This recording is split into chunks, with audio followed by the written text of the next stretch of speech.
SuperTalk Mississippi media production. This is Gerard Gibert, and thank you for listening to MidDays here on SuperTalk Mississippi. MidDays with Gerard Gibert is on the air. MidDays with Gerard Gibert is powered by C-Spire. Power your home or business with C-Spire Fiber. To learn more, visit supertalk.fm/C-Spire. C-Spire Fiber powers SuperTalk Mississippi.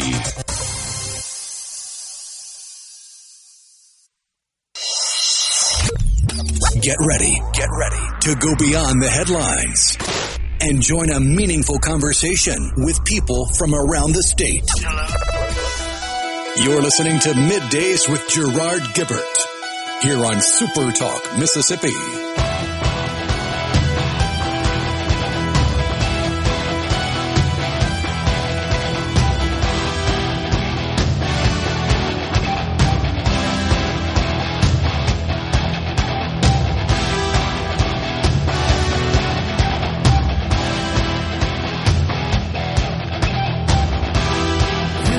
Good morning, everyone, and welcome to Midday SuperTalk Mississippi.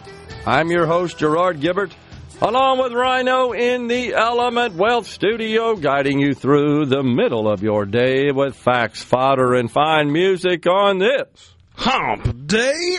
You came back for Hump Day, I see. Back in the old saddle here. We're all buckled up and ready to go. What's going on? You doing all right? Oh, yeah, not too bad. Had to take Porch Cat to a little checkup at the vet and had a fire extinguisher inspection at the apartment. And apparently I needed to catch up on sleep because I got like 9.5 hours of sleep average. Oh, man. When I usually get like 5.5. You're too young to be sleeping 5.5 hours, by the way. Oh, my gosh. Okay, we got Andy Berry. He is a senator who represents District 35. He's also the executive director of the Mississippi Beef Council. He's coming in the next segment to give us an update on the current happenings in the beef industry, something we've talked about a little bit in your absence because beef prices, according to many industry analysts, are expected to soar up to $10 a pound for ground meat early next year. That is being attributed to the thinning of the herd caused by the drought. And you and I talked about this practice of holding back the cows, the heifers, so that they could reproduce more and try to replenish the herd before they send them off. And that, of course, results in a short-term shortage, if you will, constraint of cattle for further processing. But Andy's coming in to break it all down for us. Wes Jennings, the Gillespie Distinguished Scholar, Chair and Professor of Criminal Justice and Legal Studies, also the Director of Mississippi Institute for National Security and Resilience, is going to come in and talk about some initiatives going on that the IHL has recently approved. Creation of a new Mississippi Institute for National Security and Resilience. So, 3 new initiatives at the University of Mississippi, and Wes is going to come in and call in, I should say, and talk to us about it. Your money, the Dow was in the green for a while now, trending downward 87 points. 4 days in a row. As of yesterday, we had sell-offs on the markets, all in the red, all declining, all lower, 4 days in a row. So maybe today we'll break that streak. The NASDAQ is up today at this point, about 155 points. That's down off its highs. NVIDIA, in particular, up $4.55. We've seen a sell-off there, and of Microsoft and many of the other big tech companies getting a little frothy for the investors. But the big thing is that NVIDIA reports earnings after the bell.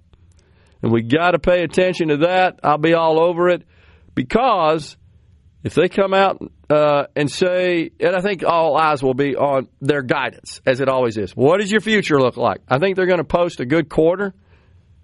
And for them, a good quarter is really something, by the way. They're extremely profitable. The most profitable as a percentage of revenue, which is represented by profit, more than any company I've ever seen. I don't remember seeing any other company that could post a 63% net profit margin. That's astonishing. But all eyes and ears are going to be focused on their CEO, Jensen Huang. What does he say about the future? What does the opportunity pipeline look like? What sort of commitments for orders do they have in hand or close to materializing? And that's what folks are going to be paying attention to. Rhino, if there's any chink in that armor, and the problem is, because of these valuations, we expect stratospheric results, right? And anything less than stratospheric is a sell-off.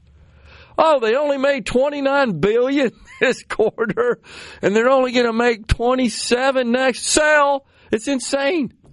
But that's where we are. But that's what happens when you get PEs in 60 range, right? Gets a little on up there. But all eyes focused on that. Going to be a big one for the markets. Now, if Jensen Huang comes out and everything just looks hunky-dory with respect to the company's sales outlook, man, we could see the roof blow off the market. Maybe not. Maybe it's baked in. Hard to tell. The president, in the meantime, he had an interesting meeting yesterday with the Saudi prince. They seem to like each other quite a bit. A little bit of fawning going on back and forth. Of course, when you're courting trillions of dollars of investment, that's what you have to do. Kiss a little butt, right? Press the flesh, kiss a butt. Well, technically, you're not supposed to press the flesh. It's kind of like when there was all the hubbub over touching the queen. You're not supposed to touch the crown prince, geez. But he was grabbing his hand and all that, and people were getting upset. That's true. Well, it should come as no surprise that the left is melting down out of this over this meeting the president had in the White House there with the Saudi prince, and they're again just trading praise back and forth. Really something. The Boston Globe calling it a bromance, of course. But the president is he's recruiting deals. He's pursuing business and investment. So that's what you should do. Very warm and friendly meeting with the Saudi Crown Prince Mohammed bin Salman at the White House. Lots of handshakes, lots of back pats. He sort of brushed aside questions about their human rights record, which is no doubt a big deal. Of course, the left in this country would tell you that the United States is the most inhumane country on the planet because you don't refer to people by their proper pronouns. Oh, the horror, the humanity. So a lot of pomp for the Saudi royal on Tuesday. Fighter jets. That's both the president and the Saudi prince watched from a red carpet, literally a red carpet, an honor guard on horseback, lavish dinner in the East Room, really something, and then the sit-down meeting that the press covered in the Oval Office. Now, it looks like the commander-in-chief is supporting the sale of these very sophisticated F-35 jets, right, to Saudi Arabia. What do you think about that? Is that a good move? Might they be used against us? Are we concerned about that? It seems like Saudi Arabia is more in our camp than ever as an ally. Yeah, I mean, we sell F-35s all over the place. Yeah. Those things are something. I believe and we that's sell what flew them over. Individualized software and everything for the country buying them. Which is a bit different than what we use here. Correct. So, and we don't sell the top dog air-to-air correct. F-22. That's just for U.S. Now, there may be some concerns on the part of Israel over this transaction. However, the president said of Saudi Arabia and Israel, which already has F-35s, by the way, to your point, that are customized, tailored for Israel, the Israeli Air Force. I think Israel is one of the few countries that writes their own code for it. Wouldn't surprise me. They're pretty good at that sort of stuff. They've got I want to say it's Israel and Japan now. Quite the robust software development industry in Israel, particularly when it comes, as we've talked about before, to cybersecurity. They kind of wrote the book on that. Had to, or else the world would have been blown up by now had they not figured out a way to protect their assets inside the country. The president said Israel is aware and they're going to be very happy. That's what he said. So we shall see. So a little recap of that meeting held by the president with the Saudi prince. Really something.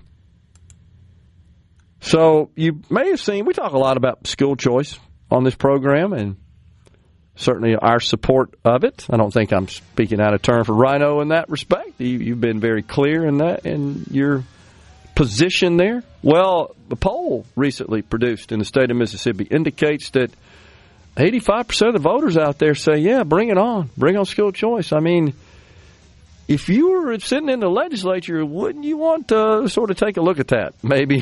One would think.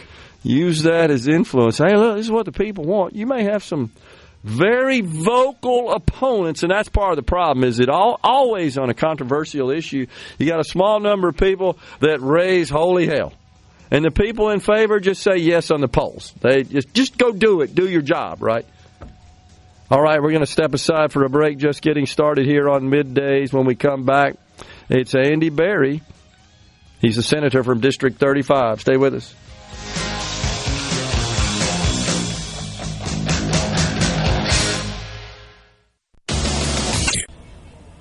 This segment of Middays with Gerard Gibert is brought to you by Covington County Hospital in Collins, where your health matters.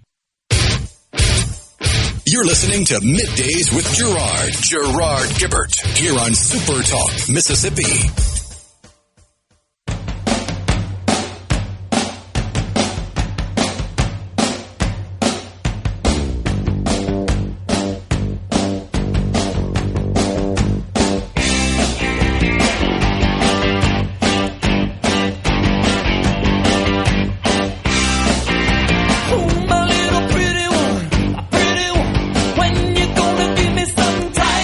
Welcome back, everyone. It's Middays from the Element Wealth Studio. It's our pleasure to welcome now Andy Berry. He's a state senator, represents District 35. That incorporates Copiah, Jefferson Davis, Lawrence, and Simpson counties. Is that still your district, Senator? That is it. Yes, sir. Yes, sir. And also, of course, the executive director of the Mississippi Beef Council. Senator, good to see you, sir. Thanks for coming in. Well, it's great to be here. Thank you for having me this morning. So we wanted to have you in because we've been talking somewhat about all of the action, you could say, in the beef industry. And, of course, folks are seeing the prices of beef at the store. We've had some industry analysts. I think the CEO of Omaha Steaks a couple of days ago said to expect that ground beef would be in the $10 a pound range sometime in the first quarter of 2026. And so we know that obviously you're in that business, and as president, executive director of the Beef Council,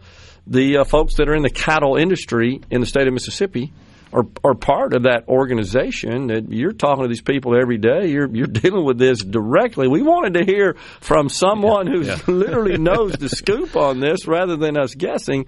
Tell us what the status is. What's going on? It's been a topsy-turvy month. Go back to the middle of October, 1st of October. President Trump tweeted about he was going to allow some more imports of Argentina beef.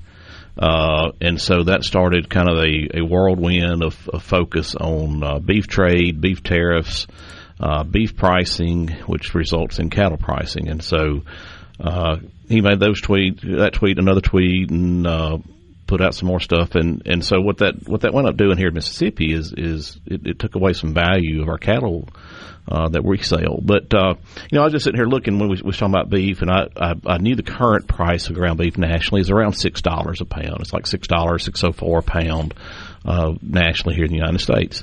But you go back to 2023, and it was $5.43 a pound. Last year it's $5.71.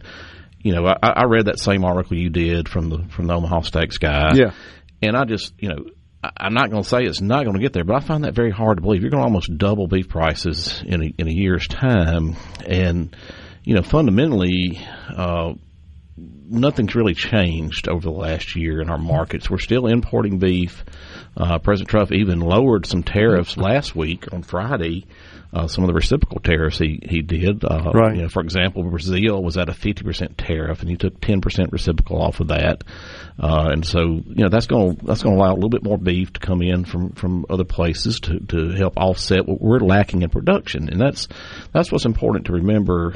In the United States, our beef production is down a little bit due to a decline in our numbers of cattle in the United States. You go back to 2022 even, we had the drought here in 23, but across a lot of the country, the Midwest and the cattle-producing states, they had a drought in 21 and 22. Okay. And so you had a lot of sell-off of cattle. And so basically that's our factory to produce the beef, and so they're not there anymore. They haven't been replenished, and they had also had a drought in 23 and some other places in 24.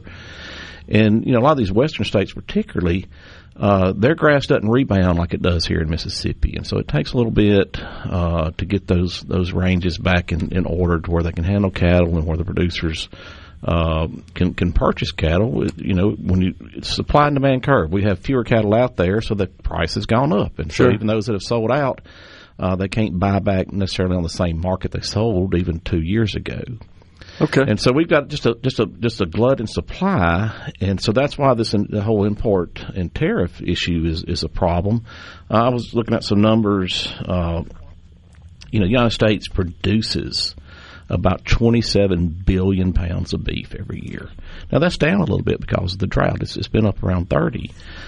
We export just under 3 billion pounds of beef to other countries, and that's a lot of our higher value cuts. It's a ribeye, and then even some parts of the carcass that we don't eat that other people demand and would pay better than what would go into dog food. But we import about 2 billion pounds right now. You know, it's okay. So, but that's gone up.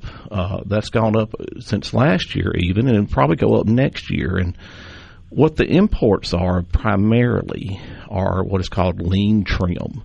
So it's called an 80 or a 90 lean trim. So that's an 80% lean. That means it's almost all red meat. There's very little fat. And when you look at beef production across the globe, the United States does it different than most everywhere else. If you've been out in the Midwest, you've seen these large feedlots, grain-fed steer. That's what we look. USDA choice, grain-fed, or prime. That's what we eat. That gives you that good white fat. But across the globe, most everybody else does it on grass, and so that results in the fat, the flavoring to be kind of more of a yellow, a little bit more not quite gamey, but a little different taste than what American consumers are used for. So we bring in their lean trim, cut their fat off, mix it with our excess fat, and that's where we get a lot of our hamburger, our ground beef from is from that. So that's where most of our imports are coming in is going to fill that ground beef void that we have. Okay. So, but is that overall, Senator, is that driving the price down? Is that having an impact on the industry? So, again, we have the lowest number of cattle the U.S. cattle herd since 1959. That's still kind of post-World War II vibes. There are a lot more people to feed. Yeah, a lot more people to feed. But the American cattle producer is probably growing about not quite double the size of the animal. The size of the animals have changed. We've got very efficient, very good at producing beef. So back then, a 1,000-pound steer was a very big steer. Today, we're sending them to the slaughterhouses at 1,500-1,600 pounds in some cases. Wow. So 14 probably is the average. So you're producing a lot more beef off of a carcass than what you were. I got you. In 1959. We're just more efficient, like everything else. Is efficiencies run the day. And so, it's a numbers thing. It's strictly supply and demand. And, beef pricing, I was thinking about on the drive up here this morning. I sold some calves Monday at a local livestock market. Sent some more yesterday to another livestock market. And so I was the first producer. Before that meat that they ultimately turn into reaches your plate, probably at a minimum, it's going to be about 8 different transactions of ownership. Could be even more than that, depending on where it is. So tariffs have a big part in beef imports, have a big part in our beef pricing. But what the president did is not going to just snap a finger and fix any consumer price rise that we've seen, or certainly change it overnight.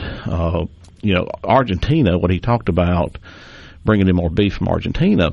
They currently, I got it wrote down here, they currently, year to date, have imported like 33,000 metric tons. It's not just a huge lot. When you compare it to like Canada, who's importing like 700,000 metric tons year to date. Okay.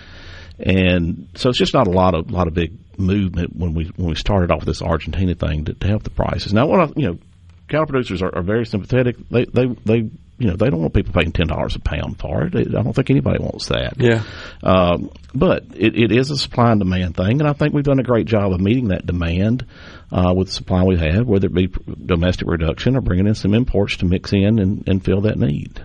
Okay. Well, so is it true, though, that most of the reduction in the herd, so I hear, I didn't know this, but that we may have fewer cattle, but they're bigger cattle. There's more that is harvested, I guess, from the carcass. So is it true, though, that the main reason that the herd was thin is because of drought?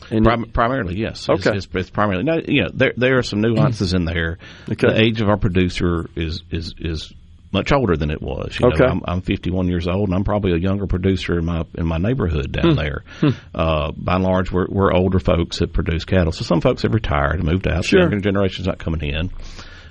We did import some live cattle from Mexico. Okay. And due to an outbreak of a parasite down there called the New World screwworm, we have closed that border. And so we're not allowing live cattle imports currently across the Mexican border. And there's a big industry in South Texas, Arizona, down that way that people feed Mexican cattle that are brought over live and then harvest them here. And so we're missing out on some of that supply. And then, Trump did, when he put those reciprocal tariffs in early in his administration this year, he put reciprocal tariffs on all beef.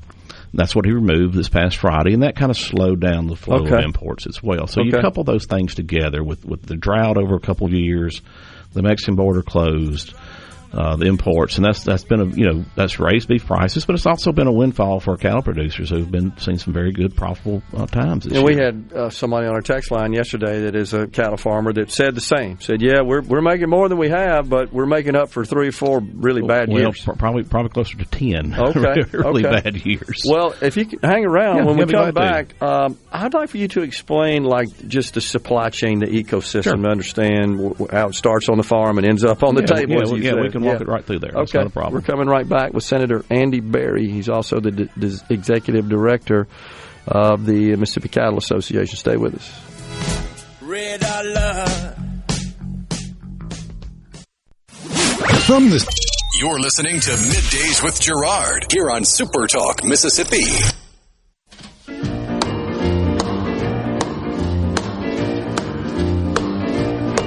Well, bless my soul, what's wrong with me? I'm itching like a man on a fuzzy tree. My friends say I'm acting wild as a bug. I'm in love. I'm all shook up.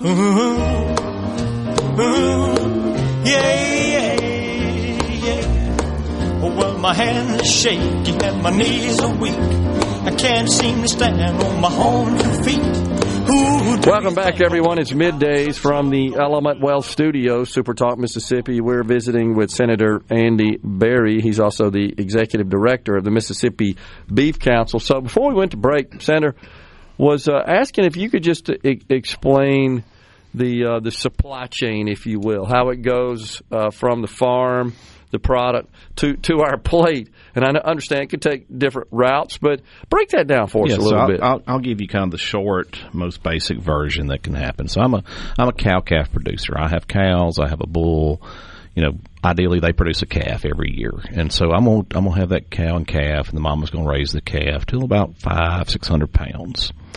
I'm gonna wean them and get them where they are eating feed and know what water is, and that's something you actually have to teach an animal that's been out on grass, and they have to get used to that. So sell a weaned calf at a livestock market, and somebody probably from Mississippi is going to buy it, and they're going to take it home and turn it out on some higher quality forage. Mississippi is one of the best places in the nation to do that, particularly in the winter.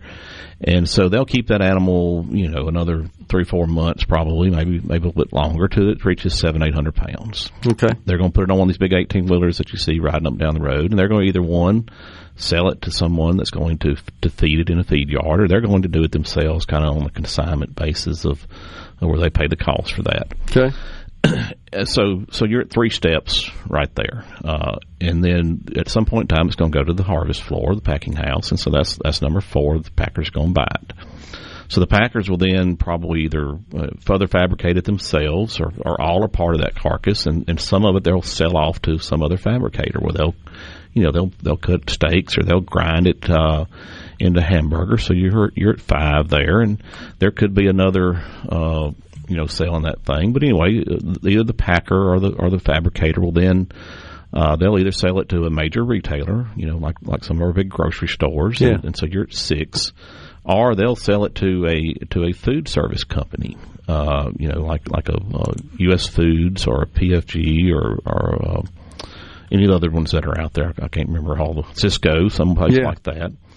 And so, you could be at, 7 now. And so then they're going to sell it to a restaurant. That's 8. So you could be, 8 or 9 transactions down the road before you get to where that thing touches your fork. Okay. And so that's why when I say the tariffs didn't really have a whole lot of effect on beef pricing, there's a lot of steps that go into, and so all those steps, you probably got 5 steps for an import, maybe 6 that they go through as well, different transactions. So everybody's got to try to make a little money along the way, and I think we as cattle producers want our industry segments to be profitable and want everybody to get along, and we want fair and transparent markets. That's and part of all this discussion. Senator Hyde-Smith with President Trump maybe 2 weeks ago, and that's one of the things that came out of that meeting is an investigation, Department of Justice investigation into the packing segment of our industry. And so,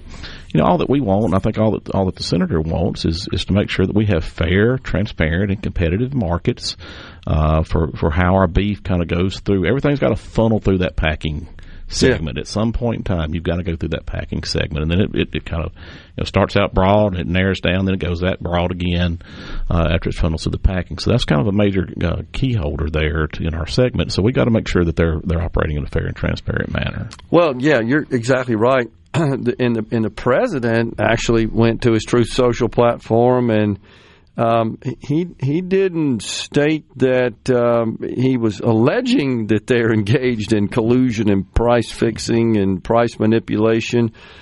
He stated that they are. Declared that they are. There have been some cases, and there's one right now where a couple of them have admitted to some collusion on purchasing of cattle, and there's a settlement out there, class action lawsuit that's out there. You think about the beef packing sector, and you go back to the days of Chicago when Chicago was a major beef packing industry. Well, Chicago was also famous for something else. Yeah. That was the mob. Yeah, and so there's. Okay. Do you think they were involved in that? No, I'm not accusing that, but I'm just saying that we there's been a long distrust in our industry of the packing segment, and so that's all we want. It's just transparency. Sure, we want competitiveness. We want fairness. We want them to make $1. We want to make $1 in our segment, and we ultimately want the consumer to be able to afford what we eat. You can't sell it if you can. You can't. You can't. You've got to have somebody, and that's what I think as our industry. You go back. We talked about the size of the cattle and the quality. Our cattle producers have done a great job of increasing the quality of the beef that we produce, and so that's why we've had this great demand. You very seldom nowadays, if you go to a reputable restaurant, are going to have a bad eating experience because of the quality of the meat. I agree. Now, there may be a cooking method or a preparation method or something that causes that, but by and large, it's not going to be because of the quality of the meat. And that goes back to the work that the American cattle producer has done. Okay. So, what's going on there, Senator? There's some new techniques, technologies, tools, resources. It's just been an industry focus on what's called beef quality assurance, and so that goes everything from how we vaccinate, where we vaccinate on the animals, how we handle them, how we transport them, genetic investments that we've made in doing a lot of research into quality and tenderness. You can have what's called expected traits, basically, of you buy a bull. You can look and see that, hey, I expect him that he's going to have this amount of tenderness and quality of his carcass. You can even, like the size of the ribeye, you can expect him to have a bigger or larger ribeye size based on some genetic factors in his breeding line. So it's all those things that we're looking at to try to produce a good product for our consumers. Sure. I'm concerned about something you said earlier, that we don't have a lot of young folks, right, entering the industry, and the industry is aging out, and that's an issue across the entire agricultural sector. It absolutely is. The barrier of entry, the cost that it takes to get in, and that's one thing in my Senate service that I've looked at, particularly on property taxes. Everything that goes through the legislature, I'm looking at through a lens of how this is going to affect our property taxes. And so that's, you take the land that's needed, the equipment. Right now, if you were to buy a good cow, you're looking at $2,500 to $3,500 for a good cow right now. That's just one cow, and so you've got to hold that thing for a year before you get paid back. Plus, you've got the land, you've got the feed, you've got your tractors, you've got your property taxes, you've got a fickle market, and with the volatility that we've seen, like I mentioned earlier, we've seen about $250, $300 a head. Be taken off in the last month due to these tweets to the value of our cattle. So, it's concerning. And look, and I think that, I struggle with it some days too. I work a town job, and then, I was at my farm this morning at 6 o'clock and did some things there, and then took a shower and came to Jackson. And I was down there last night to 9 o'clock, filling up some water troughs. So, not everybody wants to live that, that life. And, it's a way of life, and it's something you've got to be committed to. So it's tough, for a lot of our new people. And we've seen some new folks come in, and I think we'll continue to see that. But by and large, it's tough across all sectors of agriculture. Yeah. Well, that sounds like a problem. It's got to be addressed if we're attriting out just due to normal age. We don't have young folks. So here's another question. I believe it was last year there were issues with the traditional row crop farmers getting financing for their crops. Well, I think that how's that going? That's a tough segment right now. It is. They are similar to us in cattle. That they are very productive. They can grow an ear of corn, a bushel of corn, yields soybeans, are way up, right? Bale of cotton, more efficient than they ever can. But due to just the pure cost of their inputs. Compared to what the commodity market is worth, they can't outmanage losing on that. They can't manage their way into a profit just because have the math little or no control over what they sell their product for, right? They don't. And so, we saw some reductions probably in acres planted this year, this growing season, and it really, really concerns me of what our row crop sector looks like next year. Our delta, I'm afraid we're going to see some fallow land. I'm afraid we're going to see some people that are not going to be able to extend credit, be credit extended to them to plant a crop. And I'm also worried about people have ate up a lot of equity, some lifelong equity these farmers have earned and gained, trying to hang on because a farmer farms. That's what we know how to do, and that's what we want to do. And it's just hard not to farm. Yeah, I understand. Well, I know it was crisis level, right? It still is. Okay. It still is. It's very concerning. Farmers of this state need everyone's prayers. I promise you. Well, as always, we certainly appreciate you coming on. And thank you for having me. Yeah, absolutely. And we'll do it again. But most importantly, rather than us sitting on these mics and trying to guess at this, we want to talk to somebody that's actually doing this. Be glad to come in anytime. Yeah, appreciate it. Senator Andy Berry, also Executive Director of the Mississippi Beef Council. We're stepping aside for a break. Coming right back.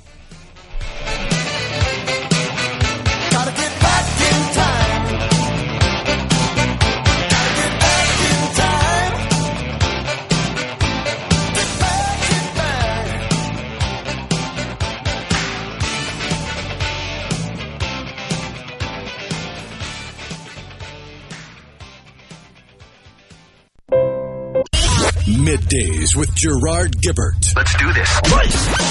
On SuperTalk, Mississippi. Let's go.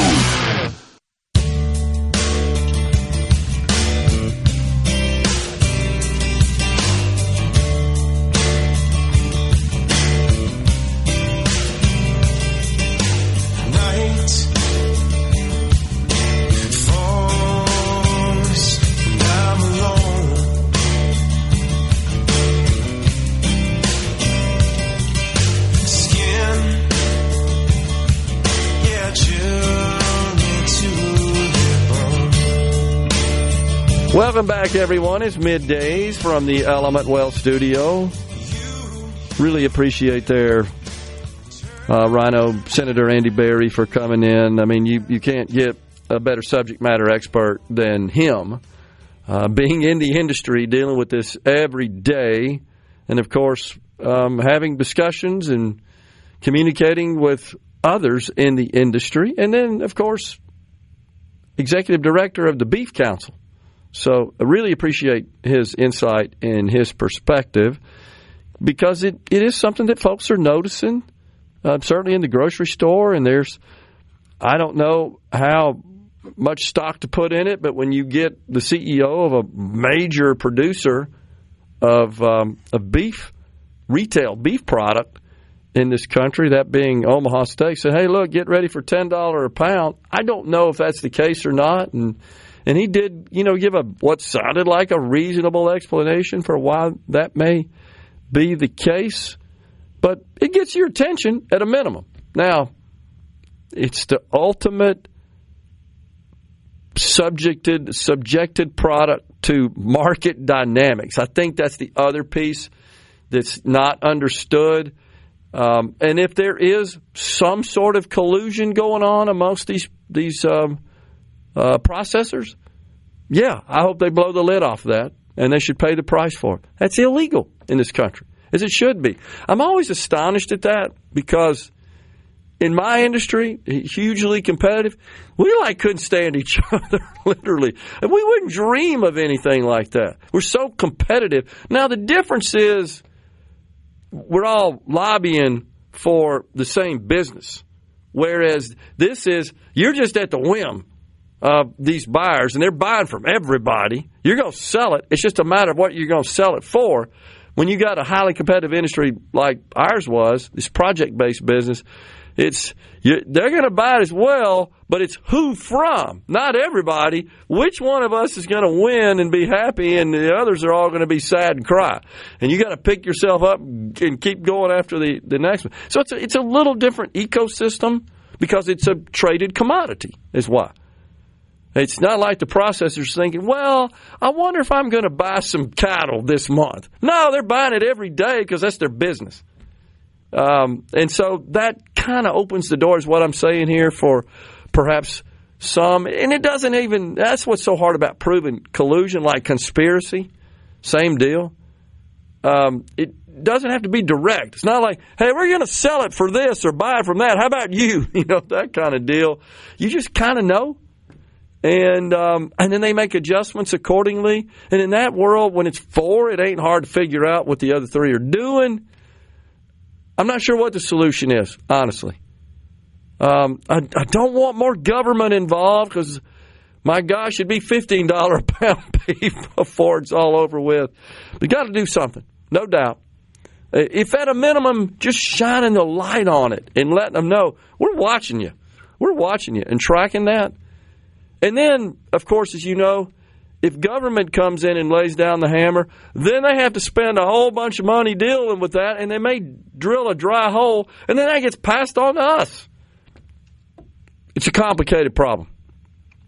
I am concerned about Mississippi's farmers. I'm concerned about America's farmers.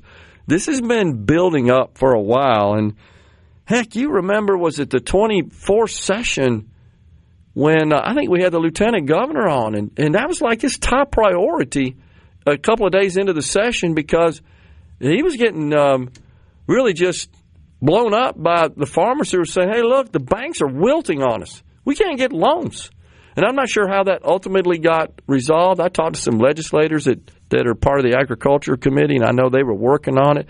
I don't know what the end result was. Obviously, we got through that, but you just heard Senator Berry say, yeah, that's still a problem. That ain't over. And you can't really blame the banks when they look at the industry and the lack of sufficient profitability and cash flow to take care of very speculative loans, as it often could be. So it's certainly an issue that we have to be aware of. And then I'm concerned, as you heard the senator say, that we don't have a lot of young folks. Who's the next generation of farmer? You know, does this not suggest, however, Rhino, that we need to automate it even further, honestly? If we can't get people to do it, just like he said, nobody wants to go out there and fill up water troughs at 9 o'clock at night for the kind of money that you can make in it, right? So you can see how this is going to open the door up and stimulate the creative juices of innovative Americans who I believe are going to address this issue. Ultimately, isn't that the way we solve all human problems? That gets lost on people a lot. It's the only way. It's human innovation solves human problems. And we are blessed with so many fantastically innovative people in this country. And the only thing that can screw that up is the damn government. Fox News, SuperTalk News is coming up next. We're coming right back after that.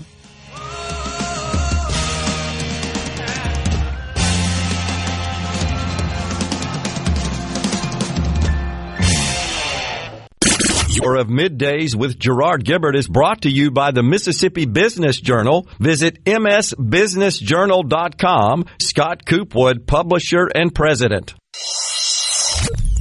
Get ready to go beyond the headlines and join a meaningful conversation with people from around the state. You're listening to MidDays with Gerard Gibert here on SuperTalk Mississippi.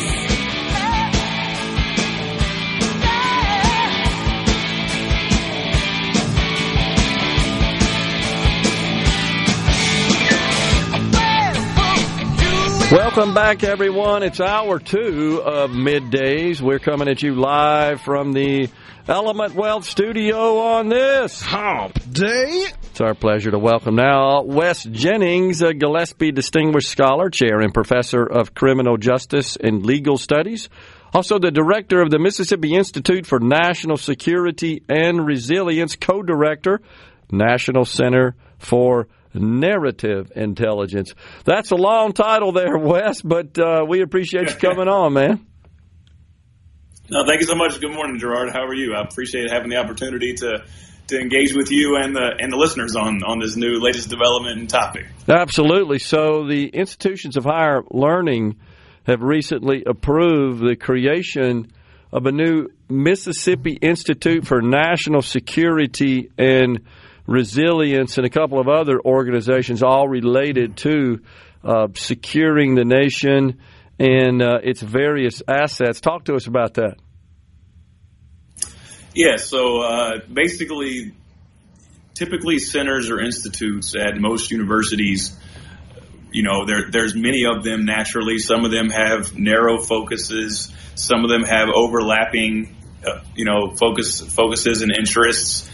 The idea is that rather than trying to replicate or duplicate or have multiple different centers all playing in the same pond, so to speak, and going after the same kinds of resources and industry partners and those kinds of things, and is to bring the general umbrella of an institute, the Mississippi Institute for National Security and Resilience, as the kind of overarching, I would say, like a constellation or a thrust area that Ole Miss is prioritizing to then be a flag in the ground, one large overarching area of national security and resilience that can support multiple centers, and not necessarily directly beneath it. All the centers have their own lanes, but when and where things overlap, particularly like the two new centers that you're alluding to, the Center for Information Advantage and Effectiveness and the National Center for Tactical Readiness.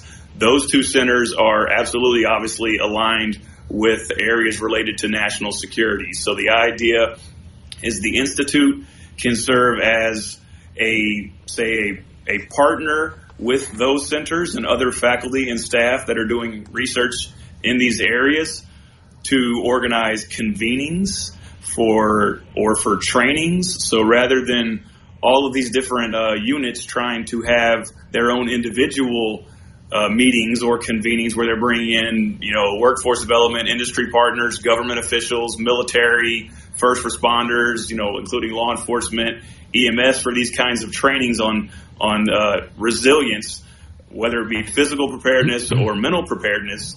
The idea the Institute can serve as a connector to organize these things. So we bring all these, great people and players to campus at one time. All right. So, Wes, how is this connected to the federal government or any aspect of our U.S. military, our cyber defense systems?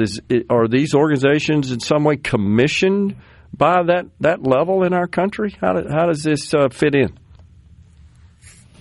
Oh no! Thank you for that question, Gerard. Basically, this is intended to be a area again, in terms of having the resources, from the federal government, from the state government. We're pursuing all resources to support the mission of this institute and these centers, with the idea that we are going to obviously provide a service to readiness and preparedness and training for the military and for folks that are in obviously high risk type of occupations generally, and also training workforce that is going to be providing a skill set and particularly useful skills for the next generations of the military, as well as workforce in general. Because resilience obviously is a concept and as a practice is innate to all types of occupations. So we want to build a resilient workforce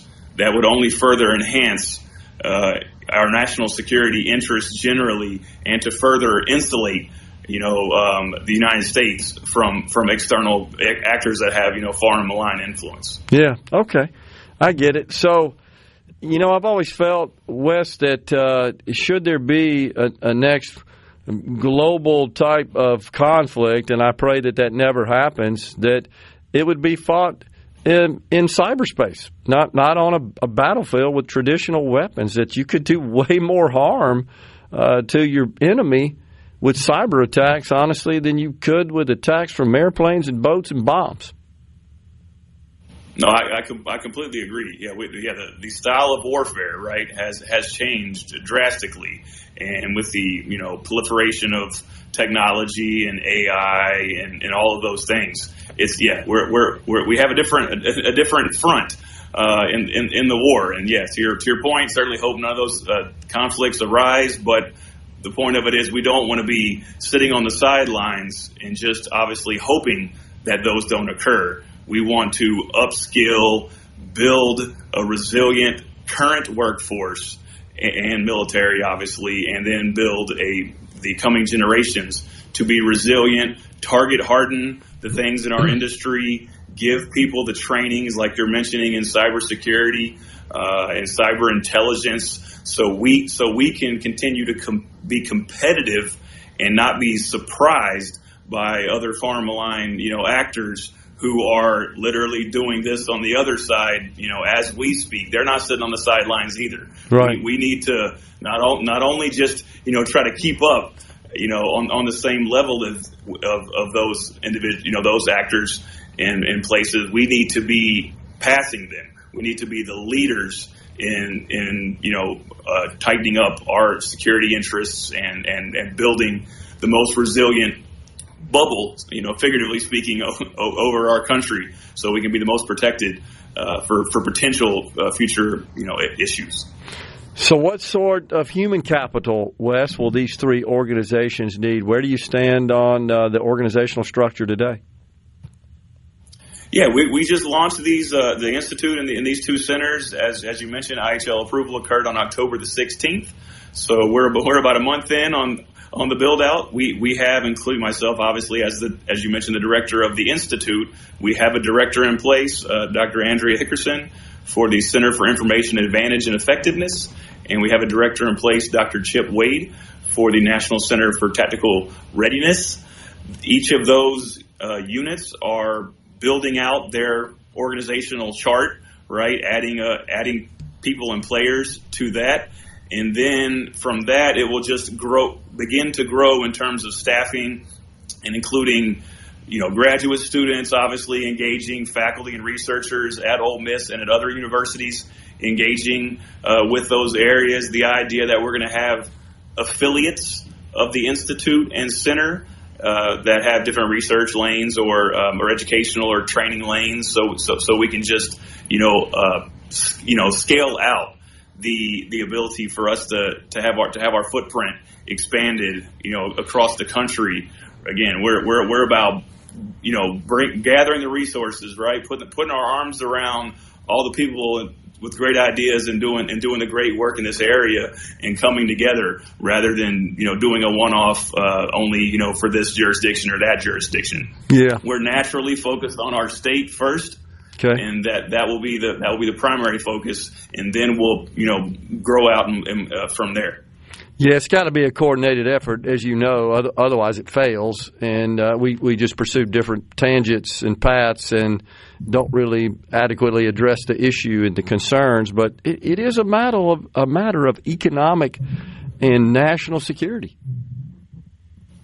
Yeah, absolutely. Yeah, I mean, those things go hand in hand. All our country and society, and our society's infrastructure related to banking, economy, technology, AI, energy, right? All of those things are really mission critical things that we have to be able to protect and we have to be able to safeguard. And that affects all of us, right, in the country. So the idea of us identifying and working with key players and partners in all those different areas, and in government, industry, academia, having this real constellation of a broad group of stakeholders to build the best plane that we can, rather than just trying to build something fast. Right, I get it, man. It's awesome, and Wes, it's fascinating. Appreciate you joining us today and providing that overview. We look forward to talking to you in the future about the progress being made. I think this is totally necessary, and I'm proud of Mississippi and the university here. Thanks a lot, Wes. Absolutely. I thank you so much, Gerard, and your viewers for allowing me this time to engage. Yep. Always here to provide some updates and follow-up. You bet. We're coming right back, folks, from the Element Wealth studio.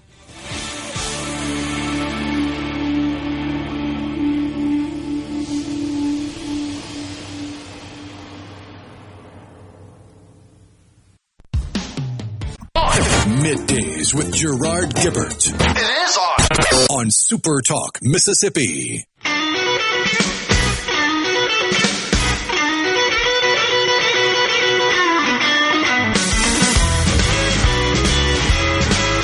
We're back with you in the Element Wealth studio. Right now, the president is headlining a U.S.-Saudi Arabia investment forum.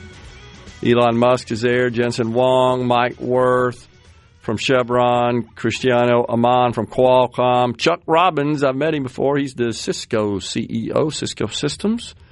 So earlier on in the program, Leslie in Grenada sent us a nice little graphic there. Guess what day it is? It's hump day, whoop, whoop, with a big old camel in the background smiling at us. Appreciate that. Absolutely right there, Leslie. So let's see here. Donald in Oxford earlier said, Gerard, the interview about beef is perfect timing. Deer season opens Saturday. Thank you from all of us. Absolutely. Amanda from Pike County said if you buy lean ground beef, it is scooching right up to $8 a pound, just so you'll know. Let's see. Ben, I'll get to you in a minute. Great question. Let's see. Jason in Starkville wanted to stay on this topic, says Kroger in Starkville last week was $8.99 a pound for 93.7%. Yeah. Is that right? Is that what he means? 93/7. Pardon me. Yes, I see that now. Talking about the fat content. Yeah, I got you. And which was what Andy was talking about. I didn't realize there was like and I may have missed it, not repeating it correctly. The white fat, I think, is what he referred to versus the other, and how it's just different for different tastes, different applications, different countries, I guess, in the way they produce their beef and grow it and get it ready for that. So that's interesting. I didn't realize that nuance, but you can tell when you eat it, though, can't you? I think that's the main thing. Generally, the fattier, the better it's going to taste. Yeah, that's where a lot of the taste comes from, yeah. But you don't want it so fatty and gristly that you can't cut it, can't chew it, right? So you're looking for the perfect combination there. It's on the C Spire text line. I'm a small cow-calf operator farmer in North Mississippi. A lot of consumers don't understand the long process in bringing beef to market. From day one of birth of a calf, you have 6 to 7 months to weaning, another 3 to 4 months of feeding out.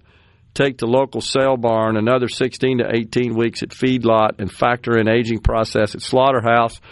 All in all, you have about 20 months in getting beef to the grocery store from birth of that calf. I get it, and Andy alluded to that, how you've got to invest a lot up front and continuously to develop the herd and get it ready, and so you don't have any income coming in. Certainly, if you're starting up, you don't have the cycles working for you. So I understand, and I think that was one of the things Andy was talking about that is a concern in the industry overall, is just the cycle time associated with that. And on the C Spire text line, those steps have been there for years. So what is causing the high prices? This is a globally traded commodity. I mean, it's subject to the ebbs and flows of supply and demand, and right now, apparently, there's low supply relative to demand, and that's driving prices up, and that's the result of the smaller herd, thinning herd. And what Andy said was interesting, though, also with inflation, when you have that many steps, and the inputs, that many steps is going to compound the inflationary aspect of it. That's absolutely true, and as he indicated, there has been a boost in the cost of the various inputs involved in not only the farming process, but the downstream processes as well. Those 6 or 7, 8 steps between the farm and your table. So that makes sense. But he also said something that was interesting, that the Midwest, right, had experienced significant drought conditions before this part of the country did. And so they're still recovering from that. He made that point. Regenerating the grass in the fields and so forth for feeding is a slower process than it is here. So you kind of had a perfect storm, I guess you could say, is what's going on. But I do know that people are talking about the price in the grocery store. There ain't no doubt. How could you not? I just don't buy a whole heck of a lot of beef at the grocery store. I got you. Do you buy it at all? Not usually, no. So you don't buy it in restaurants? You don't eat beef? No, I mean, usually I'm a chicken or pork kind of guy, and for special occasions, it's going to be either beef or seafood. Gotcha. On the C Spire text line, you can't make it in the cow business in Mississippi unless you win the lottery. But they are at least sharing that today they're doing pretty well. We had that yesterday. Andy indicated that. But they're quick to point out that, which is understandable, that they did suffer for the years prior. They had down markets. And then, of course, Andy talking about his price per head down $300, right, from last week or a couple of weeks ago. So that's a significant issue. Mo says, just back to what I was talking about with Wes Jennings, working on the various cybersecurity technologies there at the institutes at Ole Miss. He said, you can cripple a country's ability to wage war through cyber attacks, air superiority, and strategic bombing, but you will never take over a country without boots on the ground. Yeah, and I'm not going to argue that with you, Mose. Here's what I'll say, though. You can cripple a country, end of story, with effective cyber attacks. I mean, if there were a breakthrough, you're talking about no power, no energy, no banking, no health care, no food. I think that would be pretty devastating. Ultimately, that would probably lead to civil war, where people are just trying to survive. So don't think the bad guys aren't aware of that. So I stand by my assertion, and I think our military is aware of this as well. Our security folks are aware of this, that the threat of cyber attacks and the harm it may not be an end-all, be-all tool for conquering a nation. Correct. But it can certainly destabilize a nation. In a big way. And inflict massive harm on a nation. No doubt about it. It's a critical part of our overall defense strategy and posture. You can't ignore that part of it and just focus on the more traditional, conventional assets of war. You need that, and I'm not saying you don't, and I agree. There's always that threat, and those provide very effective deterrence, which is what you hope, is that you're deterring any fool from going out there and saying, yeah, we can take these guys. And it feels like that if cyber attacks crippled us, which they could, then they could sweep in, as Mo says, with boots on the ground and other conventional assets, and as you say, conquer. I hope and pray that never happens, and I believe it won't. But it won't be because we sit on our laurels and don't ensure that we have what Wes and that team are working on, and many others in this country. And the thing that concerns me is just the shortage we have of cybersecurity professionals. There's been an imbalance for a long time, and there's just more demand for those skills than there is supply. It's an issue. So Derek sent a text. I disagree with you, Derek, and I don't want to get confrontational with you, but he said that I don't want any working class people, and that's because I made the statement that human innovation is the means by which we solve human problems. And I'll point out to you, Derek, just sending that text message that you did behind the scenes is a mountain of human innovation, a mountain that just allowed you to do that instantaneously. And I know you feel like that innovation displaces jobs. It doesn't. In fact, it's created whole new industries, whole new jobs. And if you look at the trend in jobs in this country, the composition by industry, we're a services economy. I think most people are surprised to find out that traditional manufacturing, which at one time in this country sort of dominated as an industry, it's not that it's shrunk. It's just that all these other industries have been launched, and now the services economy dominates. This is why we're richer than the other countries, honestly. They're still stuck in where we were decades ago. Look at agriculture, something I've talked about a lot. As Andy said, I didn't realize that the cows were bigger.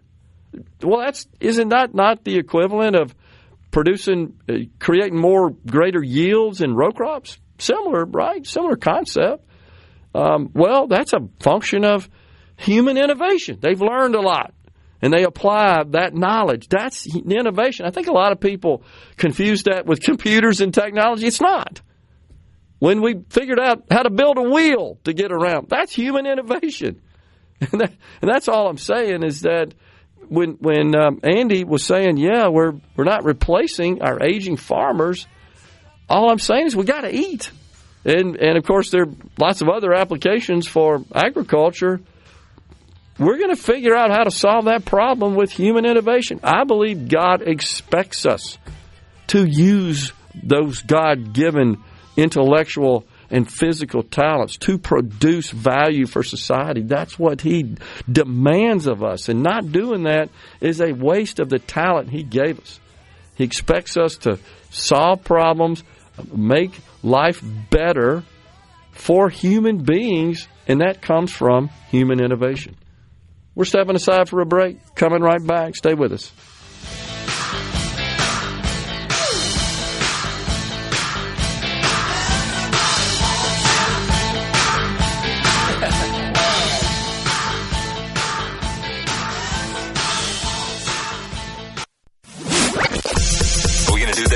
Middays with Gerard Gibert. Keep rolling. 3, 2, 1. On SuperTalk, Mississippi.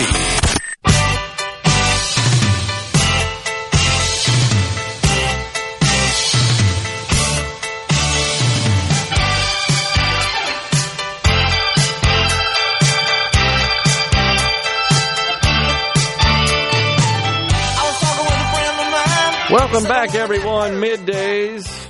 The Dow down 172 points. Your funny money is broken the $90,000 mark. It's down a lot today. I'm not sure what's driving it down, but it's at 88,000. The NASDAQ now has turned negative. So if we close in the red today, this will be the fifth straight consecutive trading day of the market being down. Investors are unnerved about something. It's many things, I think. It's sticky inflation. It's low consumer sentiment. It's still uncertainty about tariffs, what the Supreme Court's going to do about that. It's government spending that doesn't seem to be coming into line. It's the frothiness of the artificial intelligence investment play. I'm sure the saber rattling between China and Japan hasn't helped a whole lot. Right. Tell the folks about that. Well, basically, Japan's new prime minister came out and said that they would support Taiwan if China were to invade Taiwan. And then some Chinese minister basically said that they need to cut her head off and that Japan needs to apologize for its war crimes in World War II. Japan's response was, we have apologized. Just because you didn't accept it doesn't mean we haven't. And it's been a back and forth behind the scenes and out in public for the last week or so.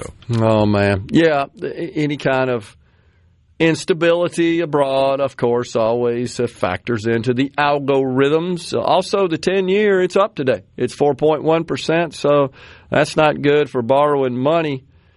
The president's favorability rating, approval rating, now below 40%, 38%. That recently released, I think, just this morning. So that's, I'm sure he'll have something to say about that. But I think people aren't feeling as rosy about their situation today as we would think they would. There seems to be a divide in that sentiment based on age. Okay. From the studies and the polls I saw over the weekend, it seems like if you are 50 and older, your view of the economy is much rosier than if you are 40 and younger. I don't know why they left out the 40 to 50-year-olds, but what I was seeing was 50 and older, you've got a generally more positive outlook on the economy as it stands, and 40 and younger, it hadn't gotten any better. So I'm going to just hazard a guess here that it's because most of the people in that age group are probably focused on their investment accounts as they're approaching retirement. And there has been a great run as a result of this artificial intelligence play. I mean, that's driven the markets. Almost all the gains have been realized there. Same with our GDP. So we can certainly run around and boast about GDP. There's actually a prediction. So think about that. There's a forecast, I would say prediction, forecast that we're going to see a 4% annualized GDP in this quarter. Well, that's incredible, honestly. But it's all driven by these massive investments in artificial intelligence. The rest of the industries aren't doing that great. I mean, their earnings are okay, but as far as just a sharp increase in GDP, that's what's driving it. And when you remove that from the data, it's like 0.1%, 0.2. It's nothing. It's very weak, as a matter of fact. So typically, when you have strong GDP, that also is reflected in strong consumer sentiment and just a good feeling about the economy. And that's not the case. They're at odds right now. So that's something to certainly keep in mind. First-time home buyers, to your point, I think this kind of figures into this age issue. You probably saw that. Median age of a first-time home buyer, 40 years old. 40. And I think the average age, it's like 60-something. 59. Median age of all buyers, 59. That means, folks, median, half the people below 59 are buying a house and half above. That's amazing. And that's the reason cited for that are taking care of aging parents, cost savings, children over the age of 18 moving back home. And so that's triggering those over 59 that have children in that age range to buy houses. That's incredible. So that indicates to me the housing industry, no secret there, is hurting, is broken right now. And it sparked a lot of conversation about doing away with property tax on housing. And capital gains. So right now, and this has been law for a long time, only the gain above $500,000 is subject to capital gains taxes on a personal residence. Now, if it's rental and investment property, it's standard capital gain asset. But a personal residence, primary residence, actually, I think is what the law says. And by the way, we can't say master bedroom anymore. My wife has the real estate shows on all the time when we're eating. It's primary bedroom. What the hell's the primary bedroom? We might offend somebody, right? We can't do that. Does that just not, in a nutshell, illustrate what's wrong with this country? We're like all wrapped up tied up in knots over that word because they try to relate everything to 1860. Unbelievable. Getting 2025. It ain't that big a deal. I mean, if you get offended by that, you got a problem. For too long, society has let the tail wag the dog. And that's exactly what this is. I've been hearing that. What's the primary bedroom? Oh, yeah, they can't say master anymore. I didn't even know that. Where have I been? Unbelievable. But this home situation, the housing situation, the $500,000 capital gain, let's get rid of that. Now, honestly, there was a time when I'd say that's not that big a deal because most people don't have a $500,000 gain in their house. But what's happened is with the sharp rise in the price of housing, there are a lot of people now that if they sold their house would have a taxable gain. And they're sitting tight because they don't want to pay the taxes. I don't blame them. So get rid of the capital gain on houses and you'd see a churn. You'd seen some roll. And that's one of the arguments against doing away with property taxes for housing is because that is a main driving factor for that churn. If you are an empty nester, it's a good reason to downsize. Absolutely. On the C Spire text line, back to this discussion today about the beef industry, the cattle industry, John in the Delta says, let's see, as a medium-sized part-time cattleman, 100 head, a new 120 horsepower tractor, I guess that's what that means, cost $120,000, a hay cutter $18,000, a baler $15,000. That's only the beginning. I've been in cattle for almost 50 years. In that time, we've probably had 7 good years. Most years are break even if you are lucky. Ground beef by the pound is still cheaper than chips or most nuts. Cattle have not, John goes on to say, received government subsidy have most all other row crops. That's true. The so-called reference pricing. Hey, if you don't get this much for your product, government sweeps in and says, we'll pay you up to that point. That's the so-called farm bill that they're on pins and needles about every dang year, right? Because that's not permanent law.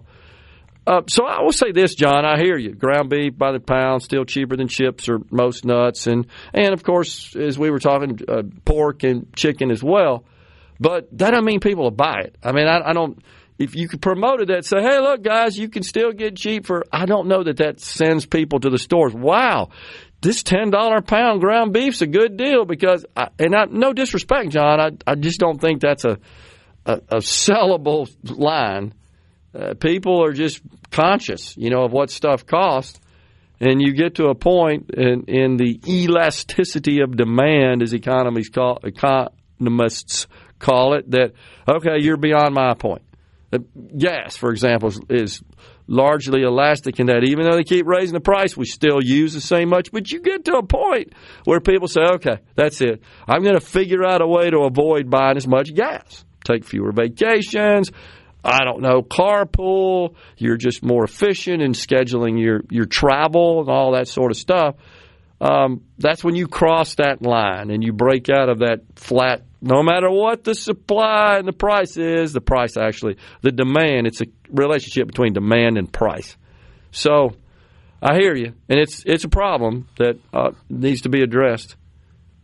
So let's see. The younger generation thinks they deserve more at the moment than the older generation expected at a younger age. That's on the C Spire text line. Yeah, that's actually something you and I have talked about. It's called delayed gratification.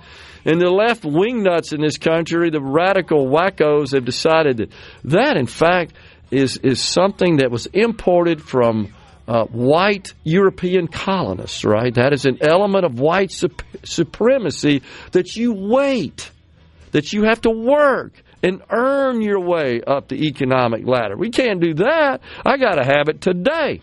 I agree with whomever sent that in. Delayed gratification. Born on the Bayou, a little CCR. That is a song that the house band plays. We're coming right back in the Element Wealth studio.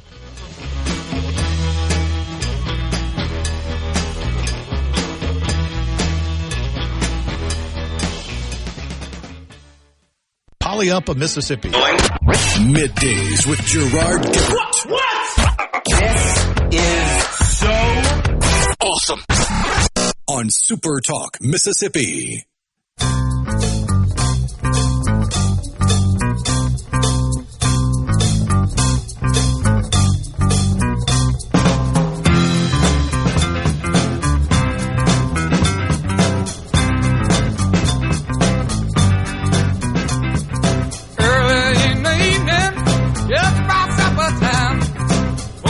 Welcome back, everyone. It's Middays from the Element Wealth studio. I wanted to pass on that I wrote an article, Rhino. I don't think I had a chance to tell you about this. It just got published yesterday, and it's about mobile sports betting in the state of Mississippi. It's published at supertalk.fm, our website. Check it out. I think you might have some interest in that. I know a lot of the folks on our C Spire text line have discussed their support for. I'm not sure I've seen anybody oppose it, but I got to pass this on to you. So I shared it on my social media, and there are a couple of Republicans who would define themselves as conservative who said that my view on that is being a rhino. So because I support freedom, I support allowing people to engage in mobile sports betting, I'm a rhino. Can you please help me understand where in the Republican platform it says we oppose that? Don't think there's ever been a platform blank that opposed it. Well, you should also know that, and it won't surprise you, that these same folks said that my support for school choice also indicates I'm a rhino. You get where I'm going there. So they're just dumb. Right. Last time I checked, the most prominent, by default, the leader of the Republican Party, the highest-ranking official, the President of the United States, where does he stand on school choice? He's all for it. Right. Yet, I'm a rhino. I mean, we're tearing ourselves apart with this crap. We're opening the door up for the wackos. So, I'm not apologizing for it. I support mobile sports betting. We've made that clear on the program. We got it through the House 2 years in a row. It gets down to the Senate, and it gets torpedoed by Senator David Blunt, who I believe is carrying the water for the lieutenant governor in this respect. We've had that same discussion about Senator Dennis DeBar, who kills the education freedom legislation. I also believe that. I think both of those individuals that chair those committees do, in fact, personally oppose those policies. But I also think that the lieutenant governor could influence them differently. So, I mean, he puts them in those positions of power. Correct. And continues to do so. I'm not going to apologize. And then the arguments come up from people who, again, declare themselves as conservatives. Well, this is a regressive tax. You've seen all the crazy crap, and I don't know about them, but my position is it's not government's job to stand in the way of you making stupid financial decisions.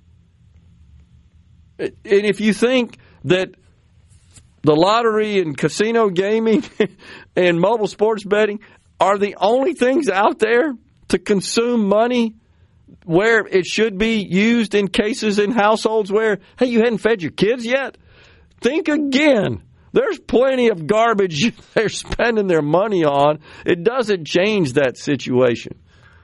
But there are also a whole lot of people, it's just entertainment. Why don't they get that? And then they get mad because the state would have its hand out and look for taxes on it. And I understand the aversion of that, but so I asked the question, well, when you buy meat and bread, does the state get a cut of that? The answer is yes. It's called sales taxes. And don't we, as conservatives, support the idea of taxation through consumption over taxing income? For decades, that's been a conservative principle. Now, if we can figure out a way to do it with no taxes, I'm fine with that too. But here's the other thing that gets missed. Nobody's putting a gun to your head and saying, go do that mobile sports betting. What happens with respect to your income? Do they put a gun to your head? Figuratively, yeah. You don't send in your taxes, somebody shows up, handcuffs you if you put it off long enough. That's compulsion. That's mandate, dictate by government. Mobile sports betting, it's not mandated by government. That is voluntary. Wouldn't that always be preferred over compulsory? One would think. But yet I'm the rhino here. So, oh, my gosh. So, Ben, we'll continue this into the next hour, but it's a great question.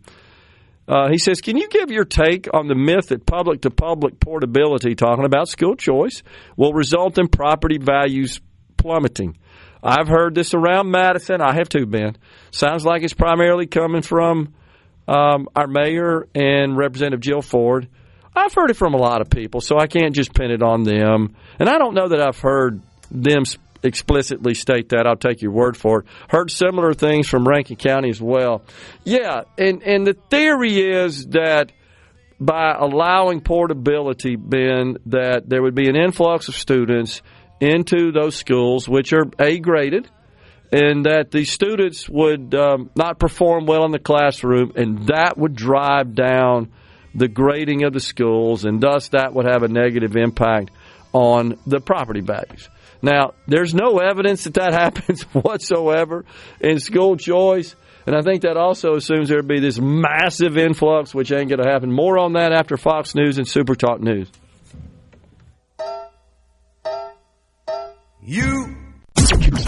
And now, another hour of the talk that keeps Mississippi talking. Middays with Gerard Gibert. Begin your transition now. Now on SuperTalk Mississippi.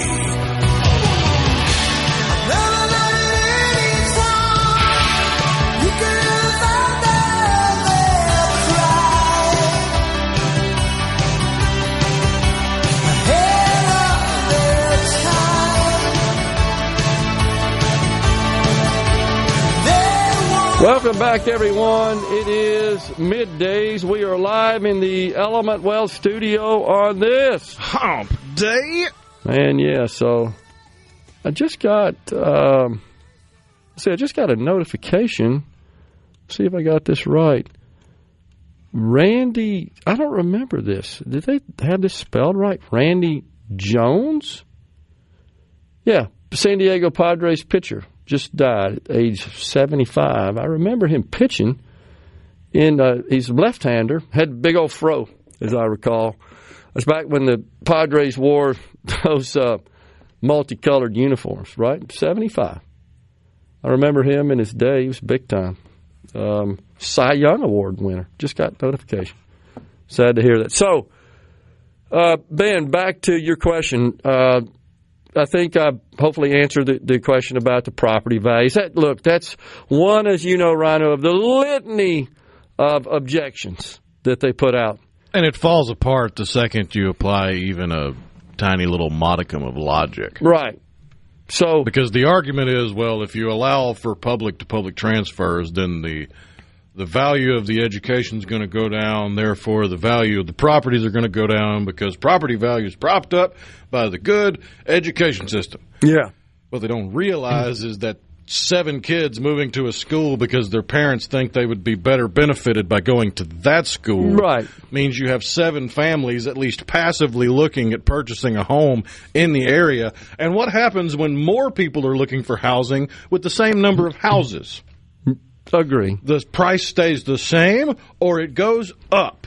Well, look, I think, and again, this is just a theory on my part. I think there's also the concern that I've expressed, which is a lot of this is rooted in race.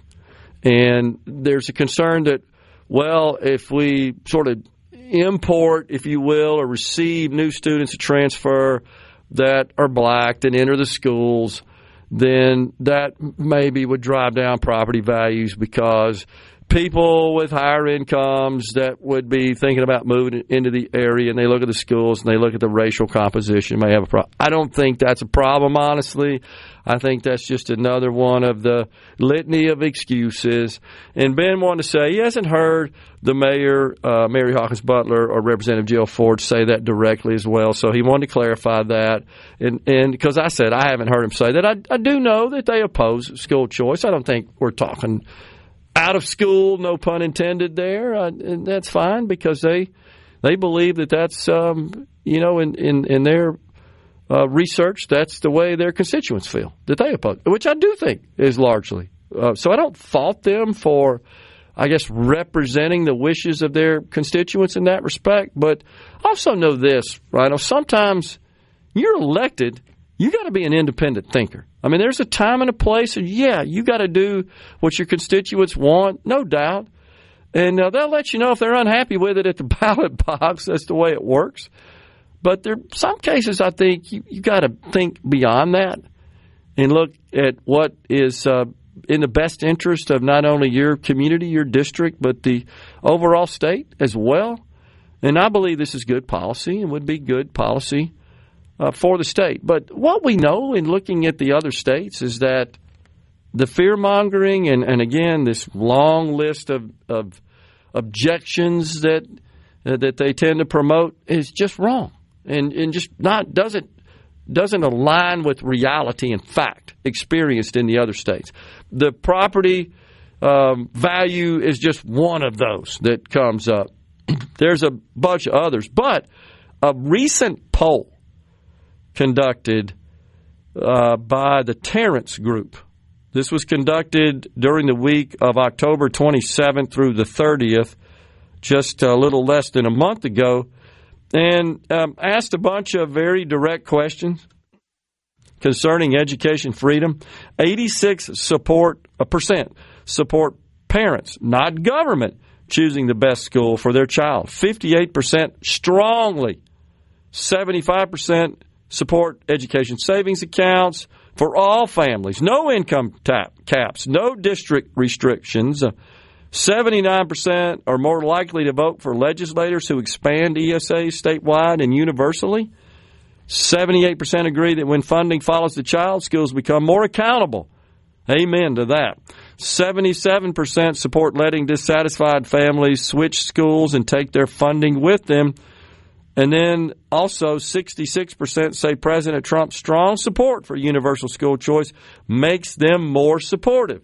Do not be surprised, folks, if the president doesn't weigh in on this issue in the state of Mississippi. Do not be surprised.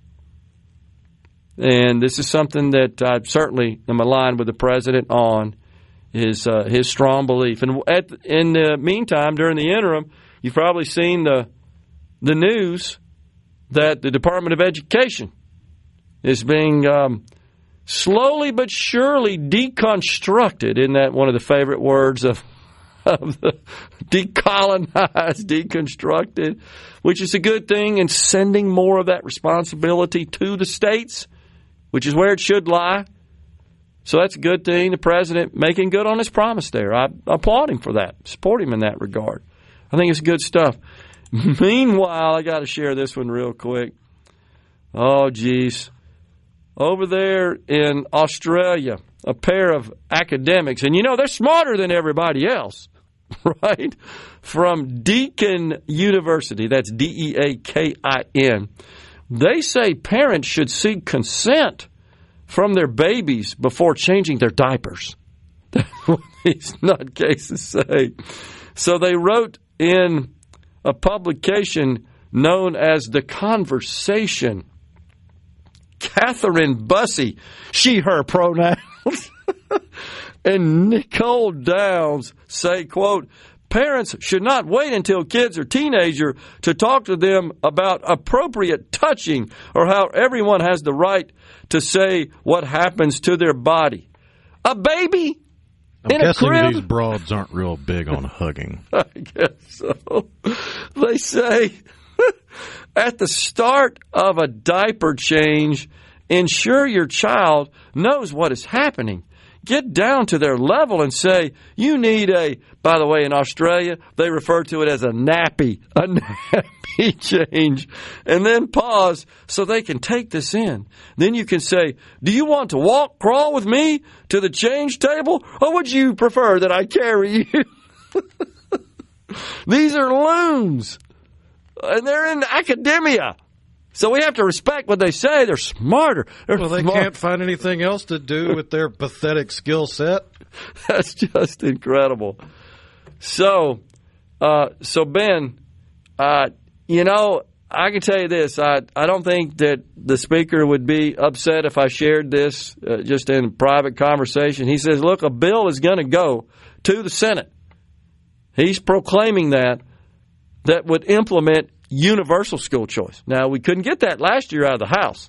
We only got the portability legislation. The focus was on that. Let's get that through the Senate as a trial balloon. And if that works, then we'll come back. You remember, that's what the speaker said. I don't think I'm misrepresenting his response to that question. But he told me that, we're going to get this through the House. Universal school choice sounds to me like, based on his description of what how they intend to draft the legislation, Rhino, that it's very similar, sort of modeled after what Arkansas did, phasing into that, which is similar to what they drafted last year that didn't even get out of committee. They really kind of called it off because, why should we send that over if we can't get just rudimentary, elementary, entry-level, public-to-public? Jansen Owens' bill was great. But no, your friend, Senator Dennis DeBar, put that in the old trash can file. And in fairness, there wasn't a whole heck of a lot after a certain point that the House could send over that the Senate would even sniff. Correct. Because the Senate was still stuck in their feelings over them not being able to catch their own mistake. On the tax bill. Yes, correct. So we hope, Ben, to get the lieutenant governor on because it looks to me like it's a foregone conclusion that the House is going to enact, I should say pass, a universal school choice program in legislation. And via the Rhino-appointed procession, it's going to head down to the Senate. And that's where it will be. Roller skates, Roman candles, and all. There you go. Is this a one-eyed Cyclops as well that's doing the transport? Lots of inflatable T-Rex costumes. You and I have got to go get some costumes to go ask if they'll let us do that. I'm appointing you to do that. That would be fantastic. Oh, I'll call the media, by the way, and get them there. And I want you to personally put it on DeBar's desk. We're coming right back in the Element Wealth studio.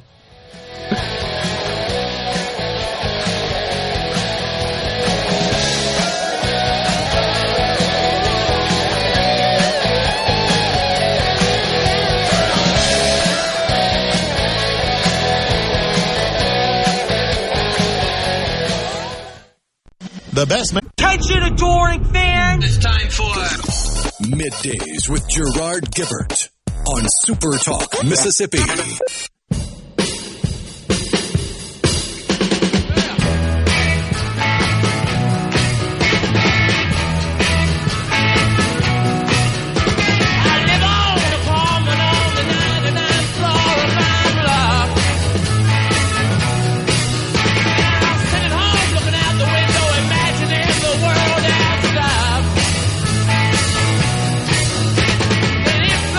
Guys all dressed up just like the union.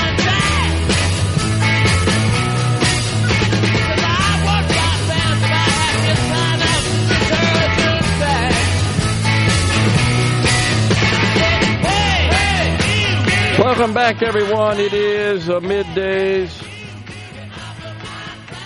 So in case you think the Democrat progressives have sort of distanced themselves from their identity politics, old Katie Wilson, the mayor-elect of the woke Republic of Seattle, oh, man, she certainly hasn't lost her zeal for identity politics. Quote, I will appoint a cabinet of exceptional leaders whose lived experiences, you know you're screwed anytime you see that lived experiences, reflect the diversity of Seattle's Black, Indigenous, Asian, and Pacific Islander, Latinx, Hispanic, and people of color communities, as well as that of women, immigrants, and refugees, 2SL LGBTQIA+ communities, people with disabilities, people of all faith traditions, and residents from every socioeconomic background. Well, why don't you just appoint the whole damn city to the council?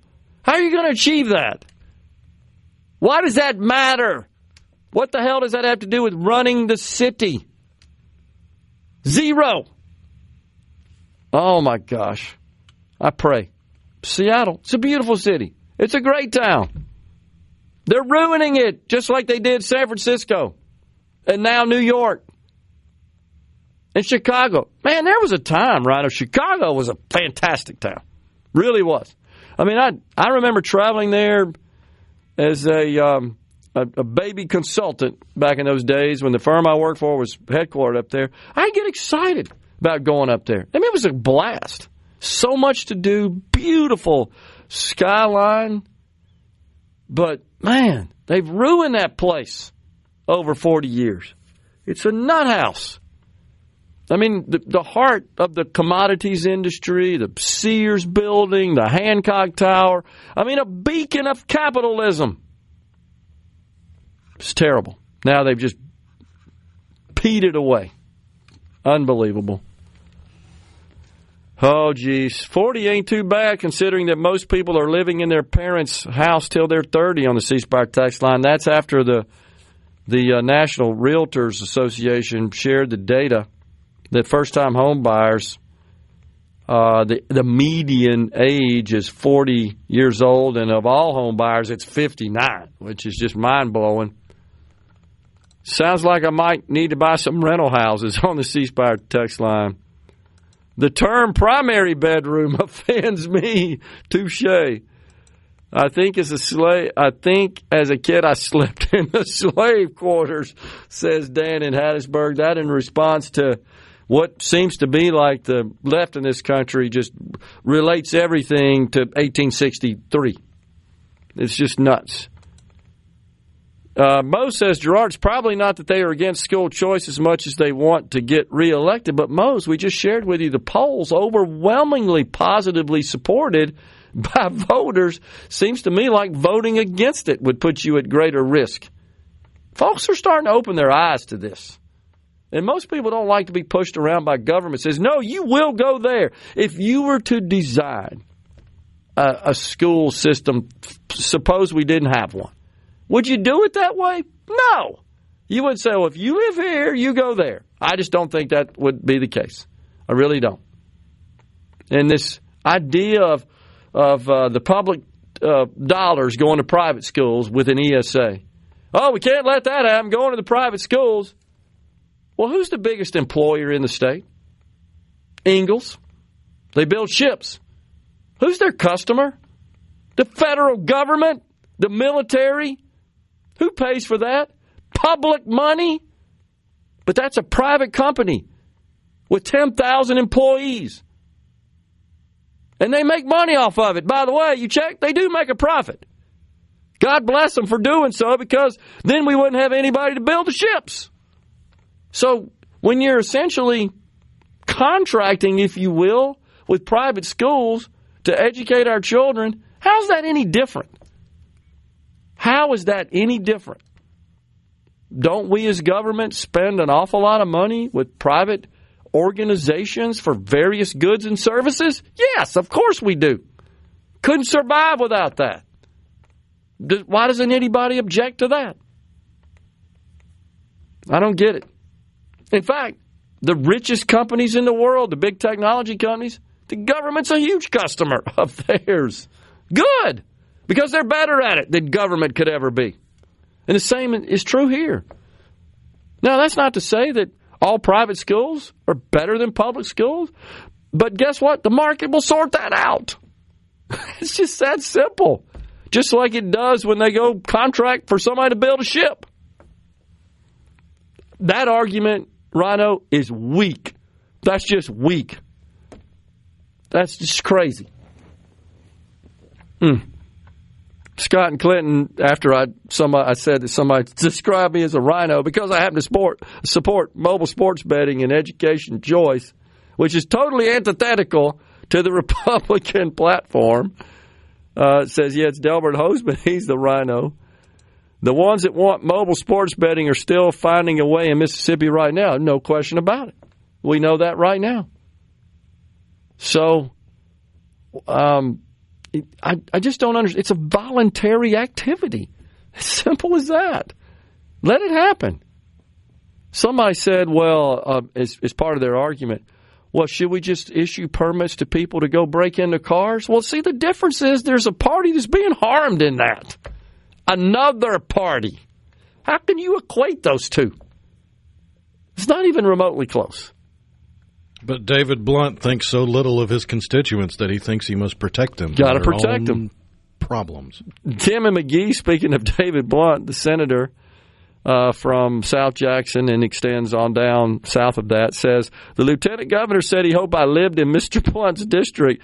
I guess where I could vote him out. I don't, but I do live in the lieutenant governor's district. Touche there, Tim. Appreciate you sending that. What is the process that the cities, counties use to figure the value of someone's property?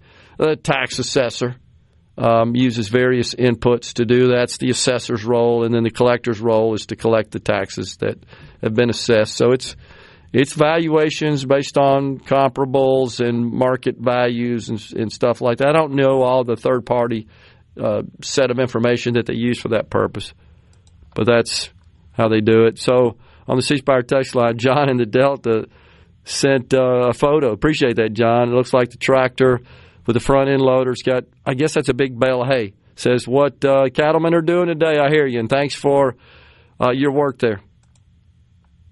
Tim Tebow law works great in Florida, but we cannot pass that simple law. School choice won't pass in Mississippi. I'm optimistic that it will, and in my conversations with the speaker, that's included in it, by the way, Rhino, that provision, the so-called Tim Tebow law.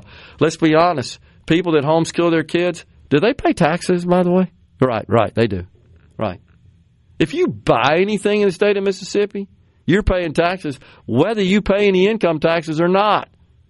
And by the way, that represents 38% of our revenue. It's sales taxes, consumption taxes. So should they have the ability to participate in a publicly funded institution sport programs? I don't see a problem with that. Makes sense to me. Ben from Madison says, if Trump does put out public message pushing universal school choice in Mississippi, I believe it will be really hard for the Senate to rebuke it again. I agree. That is going to cause some people uncomfortably to walk that line, is it not? I think that's right. But it's coming up. Something else. But if it never sees the light of day because it gets pocket vetoed in committee, then really it only lands at the foot of two people, the person that pocket vetoed it and the person that put that person in power. That's absolutely 100% right. And we're going to keep campaigning for it, certainly on this platform, because we're big believers in it, and we're getting left behind all the neighboring states. And by the way, Arkansas phased theirs in as well. But Tennessee and Alabama, boom, they just went right into it. And are there any major political repercussions as a result of that, as many here believe? No, zero that I can find out about. When I got out of college and came home, my mother asked me what I was going to do, and I told her, I'm going to find me a job. I guess she said, find you a place to live while you're at it. That's on the C Spire text line. Touche. Oh, let's see what else we got. I homeschool and pay city and county school tax, pay 3 times for one child. I hear you. I get it. Well, then you should be able to benefit from the taxes that you send to the government, in my view. All right, we're stepping aside for a break. A half an hour of middays left. We got Chicago tickets to give away.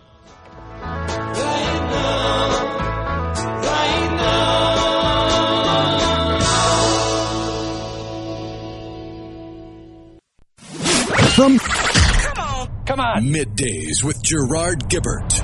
All right, we are back on SuperTalk, Mississippi.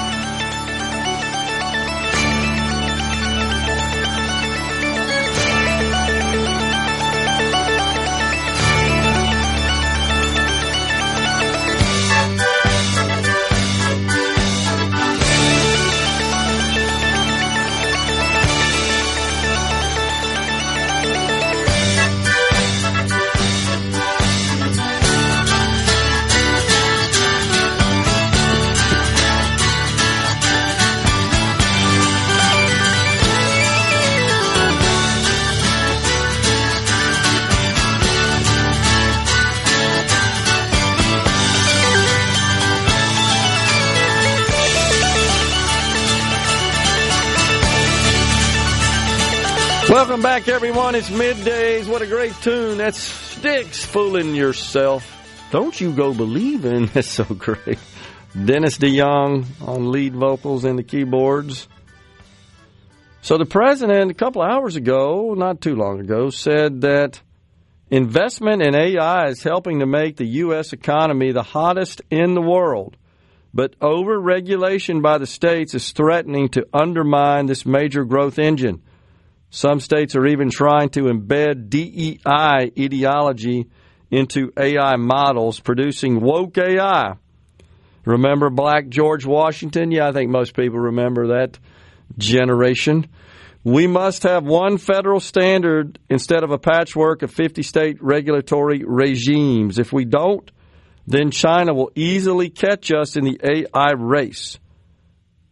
Put it in the NDAA, that's to be the National Defense Authorization Act, which is passed on an annual basis to fund the Defense Department, the entire military, or pass a separate bill and nobody will ever be able to compete with America. So you recall that Senator Ted Cruz attempted at least to insert an amendment into the One Big Beautiful Bill Act, the Working Families Tax Cut Act, that would in fact prohibit states from regulating AI. Sounds like the president is wanting to do that as well. So as a member of the AI task force here in Mississippi, I'm not sure that they know about that. I haven't seen anything in our various group chats, so I got to pass that on to see what happens. Now, this would require Congress to pass law. Honestly, I'm not sure if that would go through. I don't feel like it would. That would also require, unless they can find some basis for including in the NDAA, actually that wouldn't work either because that's a 60-vote mechanism. So I think you're still back to the 60-vote threshold for a provision such as this in the Senate. So I don't know. I certainly understand what the president's saying. I do have concerns that some of the states would impose really stupid regulations and try to design their regulatory framework in a way that is more consistent with their left-wing ideology and would, in fact, impede innovation. That's always the concern when government is regulating. I'm confident we're not going to do that here in Mississippi. The activists in California already have proposals for law. Yes. That would include you have to have a certain percentage of all energy drained or energy pulled down to come from green sources and renewable energy and blah, blah, blah, blah, blah. Yeah, that's right. And so the problem you run into is if you're a developer, if you're creating this technology and you're trying to adhere to all the laws in all the 50 states, I can see where that's a problem. The president's right, the so-called patchwork. But I also get concerned about the federal government, overreaching here as well. So this is a tough one. Thompson Greenwood said, nope, federal overreach. And he could be right. I kind of like the idea of the states addressing this independently. We'll see. But that's kind of hot off the press. Something else that we've talked a lot about on the program I've been meaning to get to, and that's the public employees retirement system, which is facing in Mississippi a $26 billion unfunded liability. And so some actuaries and financial experts have been meeting with the members of the legislature that are involved in this. Senator Daniel Sparks, he's been particularly involved, is the author of the Tier 5 retirement level, PERS level, that was just enacted into law this past session. And also, of course, PERS board actuaries have been presenting proposals to them of how to address this issue. And I think, if I got this right, that they provided 5 different options, and that were presented to legislators involved again, and 6.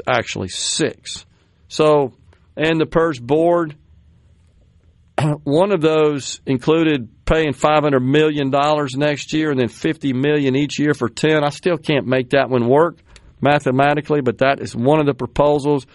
So the employer contribution rate, as you know, was increased by 2.5% a couple of years ago. It's headed to 19.9%. So 19, almost 20 cents of every dollar paid to public sector employees is also paid into the retirement fund by their employers. So it's interesting that this has all been presented, and they're basically saying, yeah, you got to keep that in place, that 19.9 percentage. The Daniel Sparks says, the senator that's been involved in this, he says, we have dedicated more revenue. There's $186 million more per year with a 2.5% increase, and then we put $110 million in the system 2 years ago. But that's not enough to address and resolve the issue. There was another recommendation that actuaries made. I'm looking for it. Yep, $200 million for the next 30 years.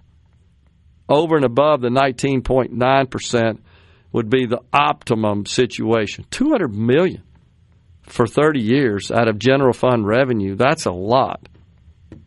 So maybe the revenue from mobile sports betting, Rhino, could be dedicated to this purpose. That's how we got the lottery, is when Governor Phil Bryant said, well, you guys, you say we need better roads and bridges. You're not crazy about raising the fuel tax, but you also have pushed back on a lottery. Now's your chance to address both. Let's pass a lottery, and let's dedicate the majority of the revenue to roads and bridges. That, by the way, comes to an end at the end of 2028. The first $80 million presently, since the law was enacted in 2018 for that first 10 years, goes to roads and bridges, transportation fund. Once 2028 is complete, that then the first $80 million then is transferred to the general fund. So without action on the part of the legislature. We'll see where that goes. Nathan, appreciate that. Nathan says, thank you for another great show and trying to help us all understand this crazy world we are in right now. Always a fan. Appreciate that, Nathan. It's our pleasure. And as Rhino knows, we come in ready to talk about a whole bunch of stuff, a range of issues, but then it's fine. We get caught up in some that are critical. I got another one here I want to pass on, and that's the president talking about the $2,000 dividend checks, stimulus payments, depending on what you want to call them. Are they coming in 2026? President is indicating he'd like to get that done by the middle of 2026. Now, this Treasury Secretary, Scott Bessent, has been, shall we say, less definitive on the matter, and has said, yeah, that could come in the form of the tax provisions that really start to become noticed. Now, he's actually come out and said, Rhino, and I'm not sure about this, I haven't talked to any employers, that you know, the no tax on tips, premium portion of overtime, increased in the standard deduction for seniors is retroactive to January 1st of this year, 2025. So no doubt any income they received that fits into those categories in the first half of the year before the bill was enacted, right, it was withheld, taxes were withheld at the old provisions. For the second half of the year, the back half of the year, he seemed to indicate that most employers haven't adjusted their payroll systems. I bet they have. In some cases, if you're using a third-party payroll system, that you can actually pay to have that happen automatically, such as ADP, Paycom, services like that. So my guess is the second half of the year, the adjustments have been made in their payroll systems for tips and premium portion of overtime.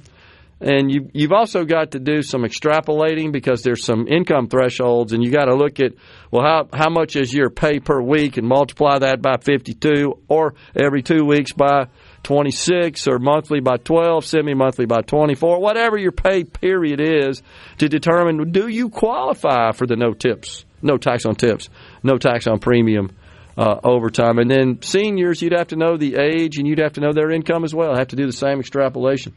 So I'm not sure how much of that is going to change. Like, well, in December I got this much withheld out of my pay, but in January I get this much. Well, that is when you have overtime or tips or you're a senior. I'm not convinced that that's the case at this point. Don't want to argue with the Secretary of the Treasury.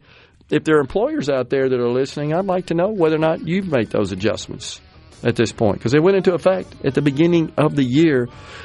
My bad. Tickets, remind me. We both forgot about it. In the next segment. Thank you.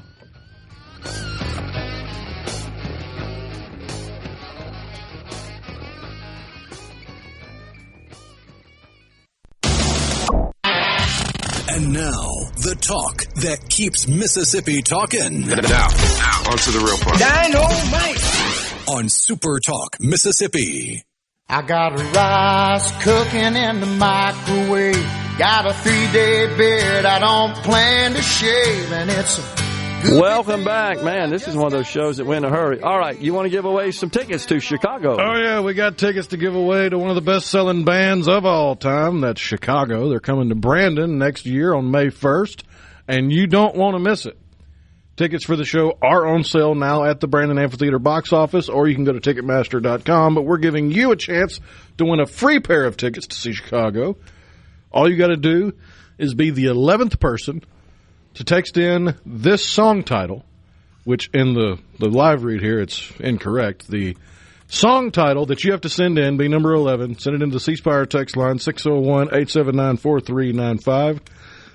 Be the 11th person to text in the song title. Does anybody really know what time it is? There you go. What a great tune that was. Or is, I should say. Oh, man. We ought to crank that one up next time we're in. So Jerry in Waynesboro says, on tax relief on overtime, is the half part not time and a half? So I think I know what you're asking, Jerry. Yes, it is true that the way the bill is structured and the intent is the premium portion of your overtime pay, not the full amount of your overtime pay, is exempt up to $12,000. Actually, you can deduct it. So it's the same thing. You can deduct up to $12,500 annually for an individual, $25,000 for a joint return. So, in other words, if your regular rate's $20 and your overtime rate is $30, only the $10 of each hour is deductible. That's how that works. And that also phases out if your adjusted gross income is $150,000 or greater for an individual, or $300,000 for married filing joint. And by the way, this only applies to federal income taxes. You still pay Social Security and Medicare taxes, and all state and local taxes as well. They still apply. So hopefully that explains it for you. So I think we have a winner, huh, Rhino? Looks we like do, just waiting to confirm with them. Really cool. So, we always got to confirm it because every once in a while somebody just wants to play for the sake of playing and they don't actually want the ticket. So I've got number 11, 12, 13, and 14 tagged. Okay. Number 11 has been sent a text saying, "You're the winner. Send us your information." If they come back and say no, it goes on to number 12, and then so forth and so on. There you go. Now, these $2,000 payments, I've got to be honest, I'm not a big fan of that. And Stephen Moore, one of the president's economists, is really his chief economist in his first term. He's not either. I understand. There's a lot of confusion around it. I just think that this would fuel inflation just like it did when Joe Biden dropped money out of helicopters. And it's money we don't have. We'd have to borrow it. I know it's tied to tariffs, but even with tariff revenue, we're still on track to generate a $2 trillion deficit. So until we start seeing deficits come in line and preferably surpluses materialize, I don't think we'll see that in our lifetime, but we can hope. I just don't think it makes sense to. This is essentially increasing spending. It's what it is. And it's redistribution. Because think about it. You're going to have income limits on it. And it's going to fall on the taxpayers that are above those income limits. It's redistribution. You can't look at it any other way. I think that the president is trying to engender support for his tariff program. But, Mr. President, I think there's other ways to do that rather than just write checks to everybody. I have concerns about that. He says this would be a patriotic payback to working families, except the people who pay most of the taxes don't get any payback. That's just a fact, because you'd have income limits on it. And I'm not asking for it. I wouldn't qualify, and I'm not asking for it. I just I thought it was not good policy when Biden did it. I don't think it'd be good policy today. So I think you said patriotic. It made me think of the suggestion I saw over the weekend that a law be enacted to make the 4th of July, the week of 4th of July next year, a one-time federal holiday. Everybody's off. Yeah. That'd work. But that reminded you. To celebrate the birthday. Yeah. Okay. Because it was, I don't know how many times you could say patriotic in a 1-minute video, but the person plugging this probably said patriotic at least 15 times. So that's what made it trigger in my head. I got you. Well, not surprising along those lines. So we were talking about PERS a second ago, and I know we're about out of time and may have to get to this tomorrow, but one of the things that's cropped up with this Tier 5 is the first responders are concerned about the requirement to work 35 years to qualify to retire at any age, and up from 30. And that's causing concerns in the first responder community. Certainly understand that. So they are talking to the legislature about this. It wouldn't surprise to see some modifications to this Tier 5 enacted by the legislature when they all get down there under the Capitol. And it ain't too far away, believe it or not. Time to go back to making them laws.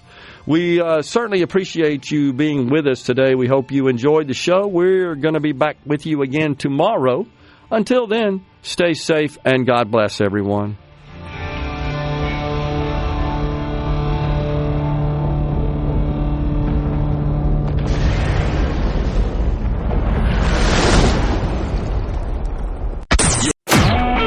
A SuperTalk Mississippi media production.